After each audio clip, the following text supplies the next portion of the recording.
Hi, I'm Derek Miller, the President and CEO of the Salt Lake Chamber, and this month, the Salt Lake Chamber is celebrating Women's History Month. A time to highlight the contributions of women in history and local leaders of today throughout the month of March. We're sitting down with various leaders in our community and in the business community. Female leaders who are making a difference in the Utah business and in our community at large. Today I have the great pleasure of being joined by the president of Utah Valley University, Dr. Astrid Tuminez. Dr. Tuminez, thanks for being with us today. Thank you, it's great to be here. How many months have you been the president of UVU now? Almost 6 months. That's terrific. And you're settling in well and your family's doing well? Yes, we're all doing well. This is a big change for us. We moved from Singapore, so I don't know, 10,000 miles. But it has felt very quickly like home. And of course, over the years, my family has been coming to Utah pretty regularly. Well, we're grateful to have you in the state. We're grateful that you've accepted the position at Utah Valley University, and you're doing some tremendous things. You're still, as you mentioned, with 6 months under your belt, a fairly new president. Tell our listeners what you'd like to see happen in the university's future. Yeah, so the 6 months have been extremely interesting and sort of a steep learning curve for me. So the first thing that I've been able to do was a 100 days listening tour. And the 100 days really is more metaphorical than literal. But it's so critical that as a new leader, I come in and listen to faculty, listen to students, listen to staff, listen to donors, listen to the neighborhood, and learn as much as I can. In terms of what I want to accomplish or where I'd love the university to go, I think first is just to acknowledge what has been accomplished already, and then understand that as with all big organizations, you do need to continue pivoting towards the future. And so I've messaged that the first thing I want to do is really pivot the culture, and I've articulated 3 foundational values: exceptional care, exceptional accountability, and exceptional results. So when we care for one another and we're accountable for our time and resources, we will achieve great results. And then that's accompanied by more concrete, down-to-earth, metrics, enhancing our retention and completion rates, having a capital campaign to strengthen the university so we can plan and strategize for the future, improving our ways of managing people, our teamwork, and working within the system so that we align with the dreams and aspirations of Utah in terms of the workforce, in terms of jobs, in terms of really preparing Utahns for, to be better equipped to live what I call a life of productivity and dignity. That's how I define student success, that you are more capable of living a life of dignity and productivity.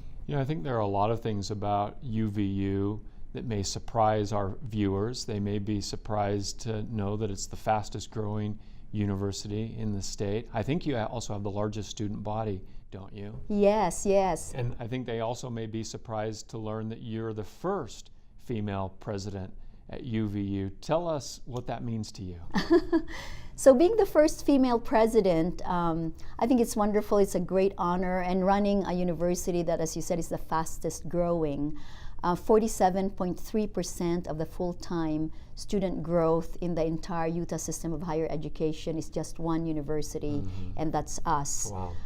So it's great to be in that role of running an institution that's growing with all of the opportunities and challenges attached to it.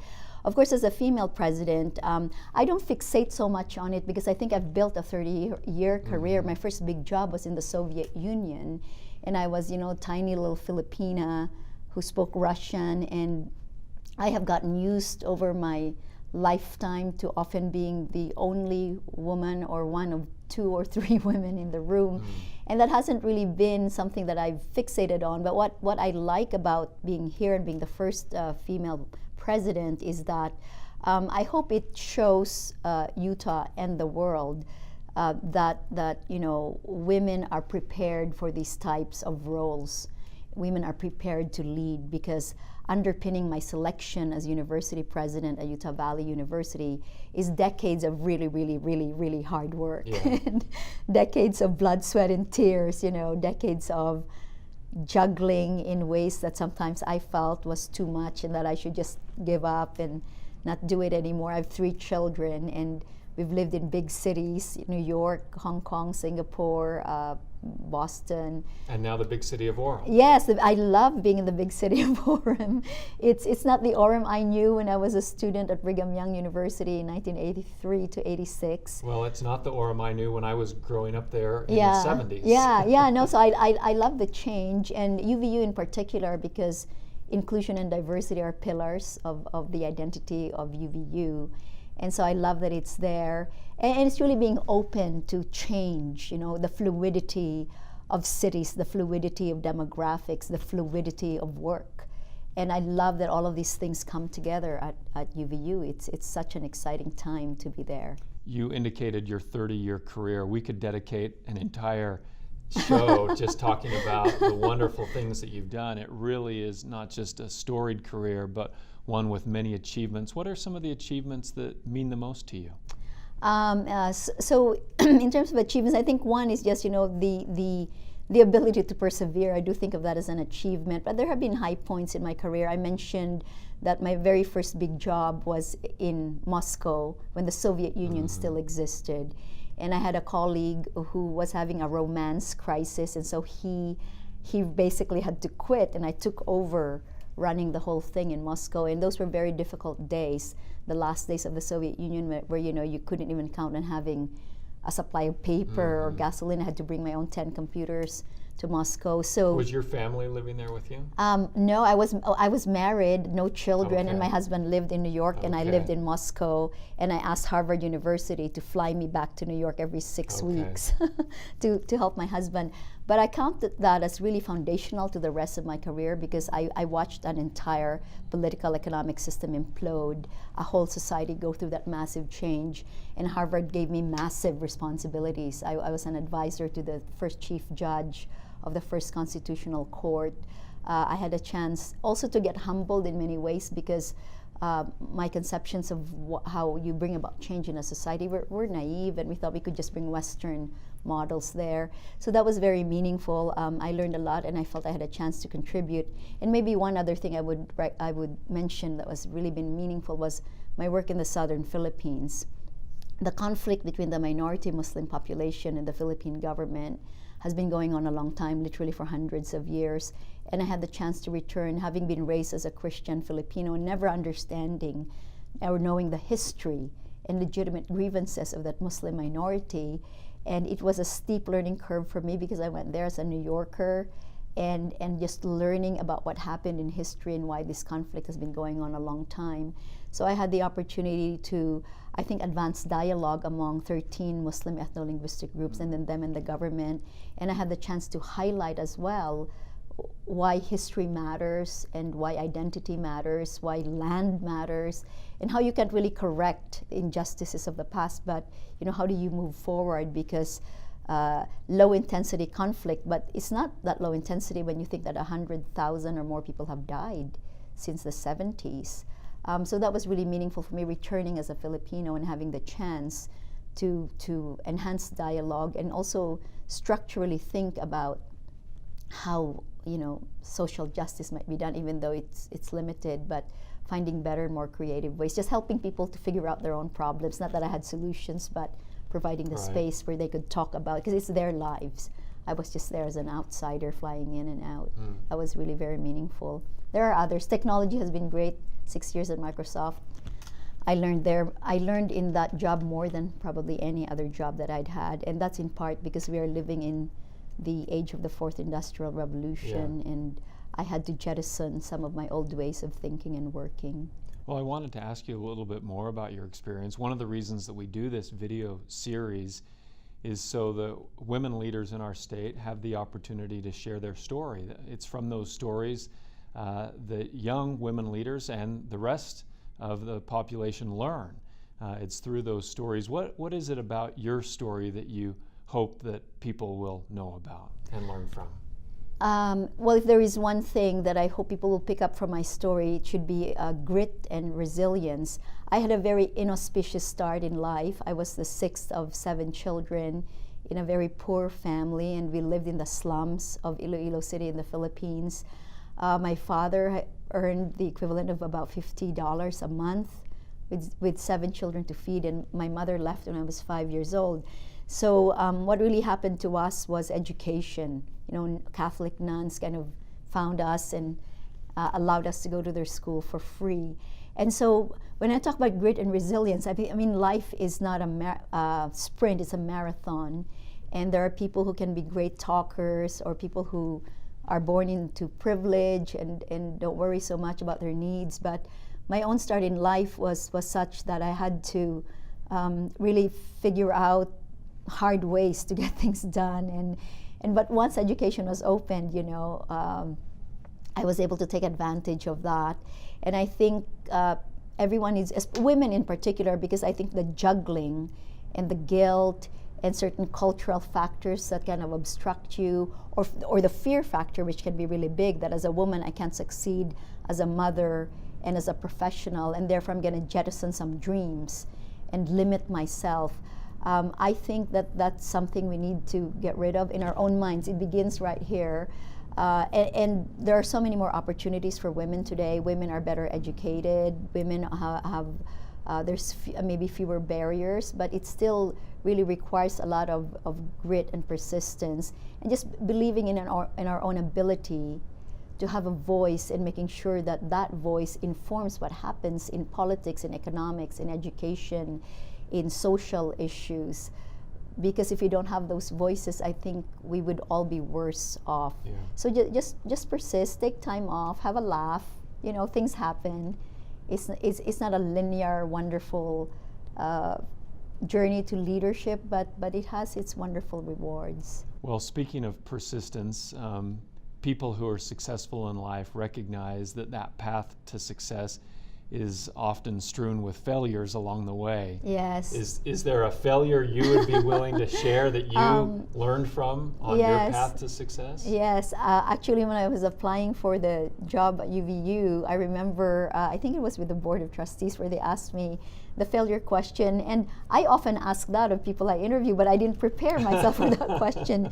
And I kind of sat there, but I kind of came up with this answer, which hopefully my daughter doesn't mind sharing. So my oldest child is a 22-year-old young woman, and my biggest moment of failure was really when she dropped out of Columbia University and just decided to make all these changes and make all these choices. I don't want to go into the details of it, but it was such a big blow to me as a mother, because I always thought, I was naive in thinking it's linear. Your children just do these things that you want them to do and carry on and go to college, get a PhD, but she really had a very different path, and she ended up, becoming a farmer for 4 years, and there were ways that she really didn't want to be the way that we'd raised her in so many aspects of that. And I'm not the only parent to have gone through that, but the feeling of failure and even shame and hurt and all of that, and I'm speaking openly about that because I think many people go through that. Thank you for sharing. Yes, and you just want to crawl into a hole and die and say, I failed. But really, frankly speaking, as I got over that, not to really get over it, but as I came to understand it, everyone has to make their way in life and blossom into their own adulthood and own decisions they're going to make and where they're going to be, and they'll have their own highs and lows and their own mistakes and successes. And it's really wrapping my head around that, because I think women do feel a tremendous amount of guilt. And so I think just asking myself, what is noise and what is real? What is the happiness of this child versus my own preconceived notions?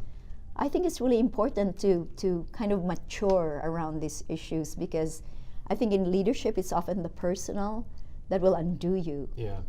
To me, work is just work, but when the personal is there and like whacking you and making you question everything and fall apart, you need to find new reserves and new creative ways to define what is important and how do you lead your family when things like that happen. So that's a pretty big failure, but I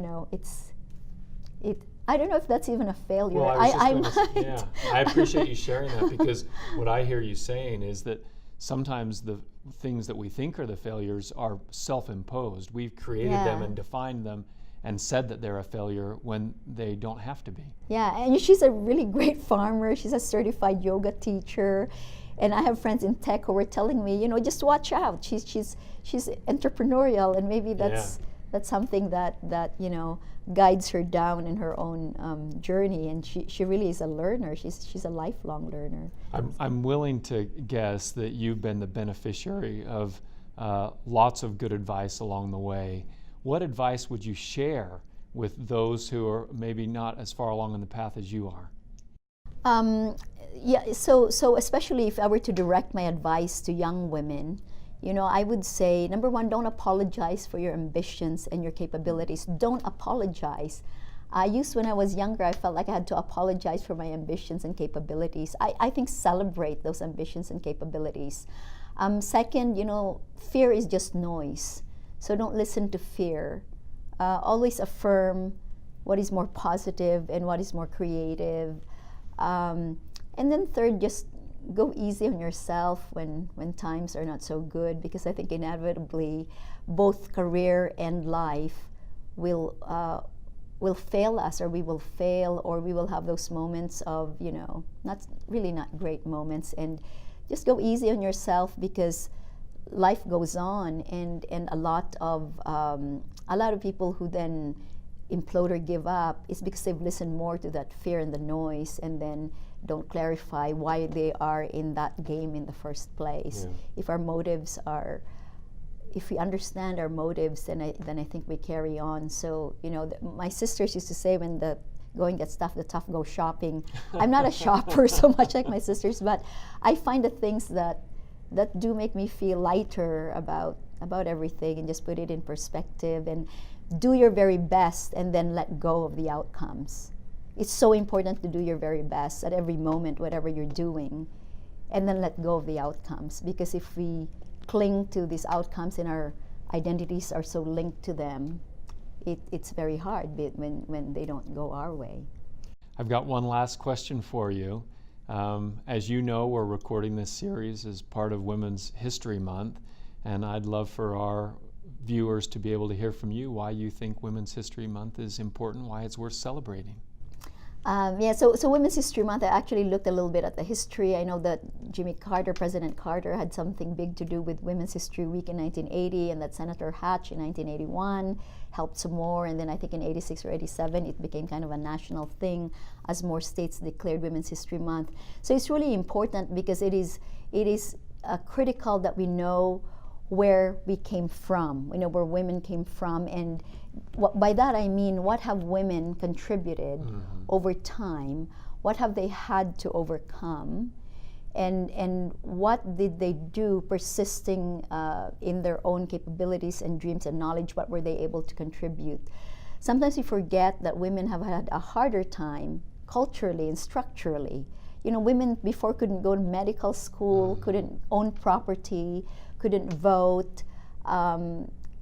They were ridiculed when they started entering medical school. So who were those women who were first to blaze the trail and had the strength and temerity and boldness to go against what society told them they should be?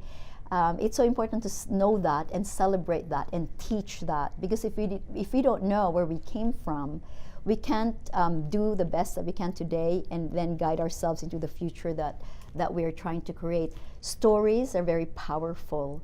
I come from a generation where my grandmother was illiterate. My mother did not finish high school, and now I have a master's and PhD from Harvard and MIT. And then my daughter, it's important to know that whole history and celebrate it. So I'm grateful we have Women's History Month. I think when we get rid of it, that will be because we are in a much better place, and that will be great too. But I really love that we are doing Women's History Month, and Utah has so much to celebrate, because pioneer women, some of the early physicians, politicians, even pilots. I was reading about the first woman pilot to cross the Pacific, and she lived here in Utah. I think Betty Miller's her name, if I remember correctly. Yeah, that does sound right. Yeah.